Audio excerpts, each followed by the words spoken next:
ആ പ്രദേശവാസികളുടെ ആശങ്ക അവർ പങ്കുവെക്കുന്നത് നമ്മൾ കണ്ടു. പല പ്രദേശവാസികളും ആ കണ്ടെയ്നർ അവിടെ നിന്ന് മാറ്റണം, പിന്നെ ഇന്നലെ എന്താണ് സംഭവിച്ചത് എന്നത് ഉൾപ്പെടെയുള്ള കാര്യങ്ങൾ അവർ വിശദീകരിക്കുന്നുണ്ടായിരുന്നു. ഒരു പ്രതികരണത്തിലേക്ക്. ഇതെന്താ പറഞ്ഞാൽ എന്ത് ഇൻഫർമേഷൻ കിട്ടിയാലും നമ്മൾ അറിഞ്ഞപ്പോഴേ പോലീസ് ഡിപ്പാർട്ട്മെന്റിനൊക്കെ അറിയിക്കും. അത്രേ ഉള്ളൂ. നമ്മളത് വിജിലൻ്റ് ആയിട്ടിരിക്കുകയാണ്. കാരണം ഇത് ഓരോ കണ്ടെയ്നറും ഞങ്ങളുടെ മത്സ്യബന്ധനത്തിനെ ബാധിക്കും. ഇത് ഓരോ സ്ഥലത്ത് കടന്നു കഴിഞ്ഞാൽ ഞങ്ങളുടെ മത്സ്യബന്ധനം അതൊരു ഉടക്കായിട്ട് തന്നെ മാറും. ഞങ്ങൾക്ക് ആ പ്രദേശത്ത് പിന്നെ മത്സ്യബന്ധനം നടത്താൻ പറ്റത്തില്ല. അപ്പോൾ അതങ്ങനൊരു ബുദ്ധിമുട്ട് നമുക്ക് പറയാം. അത് ഇവിടുന്ന് മാറ്റണം എന്നല്ലേ പറയുന്നത്? ഇത് കരയ്ക്കടിയുന്നതല്ല, കടലിൽ കിടക്കുന്നതിൻ്റെ ഒരു ബുദ്ധിമുട്ടാണല്ലോ. ഇപ്പോൾ അത് 600-700 ഉണ്ടെന്ന് പറഞ്ഞാൽ ഇപ്പോൾ 700 സ്ഥലത്ത് ഉടക്കായി മാറി ഈ താപ്പോട്ട് പോയി കഴിഞ്ഞാൽ. അപ്പോൾ അതിലൊന്നേ നമുക്കിപ്പോൾ കരയ്ക്ക് എത്തിയിട്ടുള്ളൂ. ബാക്കിയെല്ലാം കടലിൽ തന്നെ ഉണ്ട്. അതെല്ലാം കരയ്ക്ക് എത്തിക്കഴിഞ്ഞാൽ നമുക്ക് അത്രയും ആശങ്ക മാറും. കാരണം അത് കടലിൽ കിടക്കുന്നിടത്തോളം കാലം ആ ഏരിയയിൽ നമുക്ക് മത്സ്യബന്ധനം നടത്താൻ പറ്റത്തില്ല. 7ഓളം കുടുംബങ്ങളെ നമ്മൾ ഈ പരിസരത്ത് നിന്ന് മാറ്റിയിട്ടുണ്ടായിരുന്നു. കാരണം നമുക്ക് എന്താണ് ഇതിനകത്ത് കെമിക്കലോ എന്തുകൊണ്ടോ എന്ന് ഒരു ആശങ്ക നിലനിൽക്കുന്നുണ്ട്. അപ്പോൾ തന്നെ രാത്രി തന്നെ അവരെ എല്ലാവരെയും മാറ്റിപ്പാർപ്പിക്കുകയൊക്കെ ചെയ്തിട്ടുണ്ടായിരുന്നു.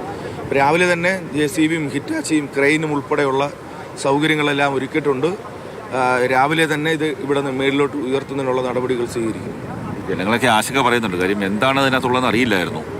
തീർച്ചയായിട്ടും ആ ഒരു ആശങ്ക ഇപ്പോഴും നിലനിൽക്കുന്നുണ്ട്. കാരണം കൃത്യമായി മേളിലെടുത്ത് നോക്കിയെങ്കിൽ മാത്രമേ നമുക്ക് എന്താണ് എന്നുള്ളത് അറിയാൻ പറ്റുകയുള്ളൂ. കാരണം ഇത് കഴിഞ്ഞ ദിവസം മുങ്ങിയ കപ്പലിലെ കണ്ടെയ്നർ തന്നെയാണിത്.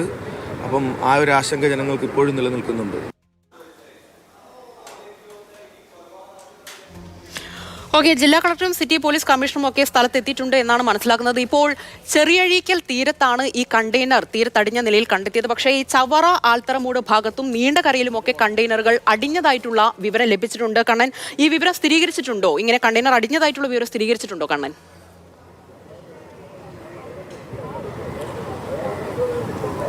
പൂർണ്ണമായിട്ടും സ്ഥിരീകരിച്ചിട്ടുണ്ട്. ജില്ലാ കളക്ടറോട് അല്പസമയം മുമ്പ് ഞാൻ സംസാരിച്ചിരുന്നു. അപ്പോൾ എത്ര എണ്ണം ഈ പ്രദേശങ്ങളിലേക്ക് എത്തി എന്നുള്ള കാര്യത്തിലൊരു ജില്ലാ ഭരണകൂടത്തിന് വ്യക്തതയില്ല. കാര്യം ഇന്നലെ രാത്രി ഇന്ന് പുലരുവോളം ജില്ലാ കളക്ടർ അടക്കമുള്ള ആൾക്കാർ ഇവിടെയായിരുന്നു. അവർ തിരിച്ച് അവരുടെ ക്യാമ്പ് ഓഫീസിലേക്ക് എത്തിയിട്ടേ ഉള്ളൂ. എത്ര എണ്ണം എന്നുള്ളത് സംബന്ധിച്ചൊരു കണക്ക് ഇതുവരെ ജില്ലാ ഭരണകൂടത്തിന് ലഭിച്ചിട്ടില്ല. പക്ഷേ ചവറ ആൽത്തറമൂട് നീണ്ടകര അടക്കമുള്ള പ്രദേശങ്ങളിലൊക്കെ തന്നെ കണ്ടെയ്നർ അടിഞ്ഞുകൊണ്ടിരിക്കുന്നു എന്നുള്ളതാണ് ഇപ്പോൾ നമുക്ക് ജില്ലാ ഭരണകൂടത്തിൽ നിന്ന് മനസ്സിലാക്കുവാൻ സാധിക്കുന്നത്. അതായത് കൊല്ലം ജില്ലയുടെ മേഖലയിലേക്ക്, അതായത് നീണ്ടകരയ്ക്ക് മുമ്പുള്ള പ്രദേശങ്ങളിലേക്കൊക്കെ തന്നെ കൂടുതൽ കണ്ടെയ്നറുകൾ എത്തിക്കൊണ്ടിരിക്കുന്നു എന്നുള്ളത് തന്നെയാണ്. ആ പ്രദേശത്തെ ജനങ്ങളൊക്കെ തന്നെ വലിയ ആശങ്കയിലായിരിക്കും.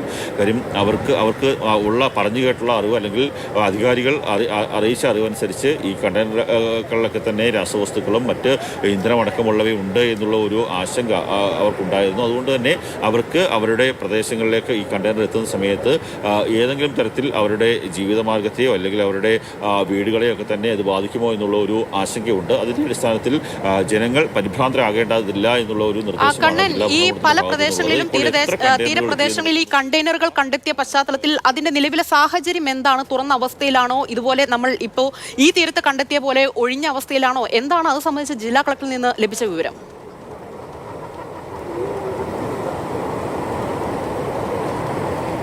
ഒരിടത്ത് കണ്ടെത്തിയ കണ്ടെയ്നർ തുറന്ന നിലയിലാണ് എന്നാണ് മനസ്സിലാക്കുവാൻ സാധിക്കുന്നത്. അത് ഔദ്യോഗികമായിട്ടുള്ളൊരു സ്ഥിരീകരണമല്ല. നമുക്ക് അവിടുത്തെ പ്രദേശവാസികളായിട്ടുള്ള ആൾക്കാർ പറഞ്ഞുള്ള അറിവ് മാത്രമാണ്.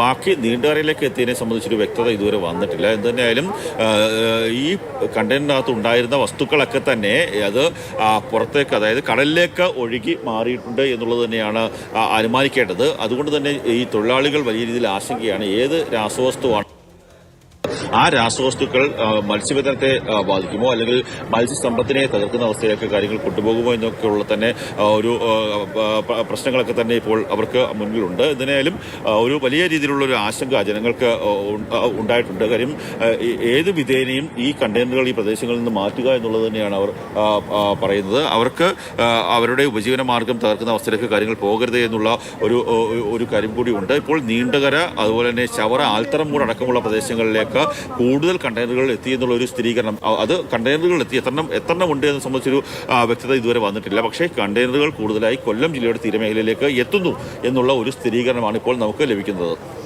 എന്തായാലും കൊല്ലത്തെ തീരദേശവാസികളെ സംബന്ധിച്ച് വലിയ ആശങ്ക ഉണ്ടാക്കുന്ന സംഭവമാണ്. കാരണം ആലപ്പുഴയിലും കൊല്ലത്തും ഈ കണ്ടെയ്നറുകൾ ഈ തീരപ്രദേശങ്ങളിൽ എത്താനുള്ള സാഹചര്യം ഉണ്ട് എന്നുള്ളത് സാധ്യതകൾ മുൻകൂട്ടി കണ്ടുള്ള ജാഗ്രതാ നിർദ്ദേശമൊക്കെ നൽകിയിരുന്നു. പക്ഷേ ഇന്നിപ്പോൾ പുലർച്ചെ വരുന്ന വാർത്ത ചെറിയഴീക്കൽ തീരത്ത് ഒരു കണ്ടെയ്നർ അടിയുന്നു.